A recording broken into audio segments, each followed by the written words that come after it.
سوال ہے کہ a friend of mine asked me a question about Zuhr Sunnah before Fard Salah and these are mu'akkida. If mu'akkida, then where is the dalil in hadith؟ دیکھیے سوال ہے کہ میرے کسی دوست نے مجھ سے کہا کہ ظہر سے پہلے 4 سنت مؤکدہ ہیں. مؤکدہ نہیں، مؤکد ہے. مؤکدہ رکعات جو ہے مؤکدہ اس کو کہیں گے، تاکید جس کی ہو اس کو مؤکد کہتے ہیں. تو ظہر سے پہلے 4 رکعت سنت مؤکدہ ہے کیا؟ کسی دوست نے کہا ہے. تو اس بارے میں دیکھیے مؤکد غیر مؤکد اس طرح کا لفظ حدیث میں نہیں آیا ہے، بلکہ اللہ کے نبی صلی اللہ علیہ وسلم نے جس چیز کی پابندی کی ہے اس چیز کی تاکید بڑھ جاتی ہے، اور جس چیز کی پابندی نہیں کی، کبھی کیا کبھی نہیں بھی کیا، یا صرف ترغیب دی اور عمل خود نہیں کیا، تو یہ چیز زیادہ تاکید اس کی نہیں ہے. اس طرح سے فرق علماء نے اس میں کیا ہے کہ جس چیز کا اہتمام کیا اور چھوٹنے پر پھر ادا کیا، تو یہ ظاہر بات ہے اس سے کیا ثابت ہو رہا ہے؟ اس کی تاکید ہے، اس کو چھوڑنا نہیں چاہیے.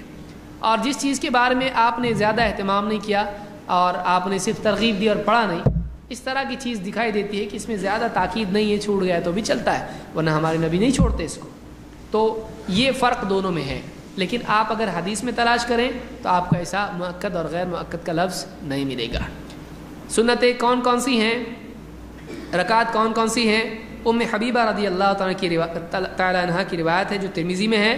آپ صلی اللہ علیہ وسلم فرماتے ہیں من صلی فی یوم ولیلۃ 12 رکعہ، جو دن رات میں 12 رکعتیں پڑھے، بنی لہ بیت فی الجنہ، اس کے لیے جنت میں گھر بنایا جائے گا. 4 قبل الظہر ورکعتین بعدہا، ظہر سے پہلے 4 رکعت اور ظہر کے بعد 2 رکعت، ورکعتین بعد المغرب، اور مغرب کے بعد 2 رکعتیں، ورکعتین بعد العشاء، اور عشاء کے بعد 2 رکعتیں، ورکعتین قبل صلاۃ الفجر، اور فجر کی نماز سے پہلے 2 رکعتیں ہیں.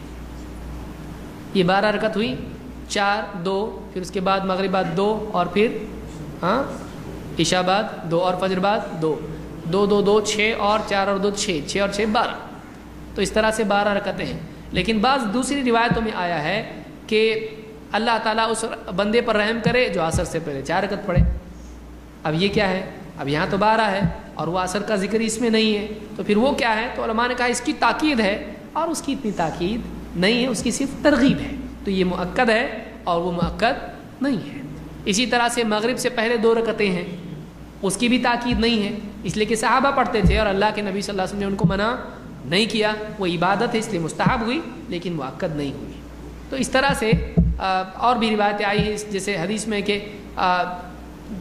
ظہر کے بعد بھی 4 رکعتیں پڑھنے کا ذکر ہم کو ملتا ہے، اس کی ترغیب ملتی ہے. تو 2 تو یہاں آ گئی اور 2 ایسی جو مؤکد نہیں ہے. اس طرح سے علماء نے فرق کیا ہے ان احادیث پہ غور کر کے. لفظ اگر آپ ڈھونڈ رہے ہیں آپ کو ملنے والا نہیں ہے. آپ کو خود نماز لفظ نہیں ملے گا حدیث میں، صلاۃ بولتے ہیں اس کو.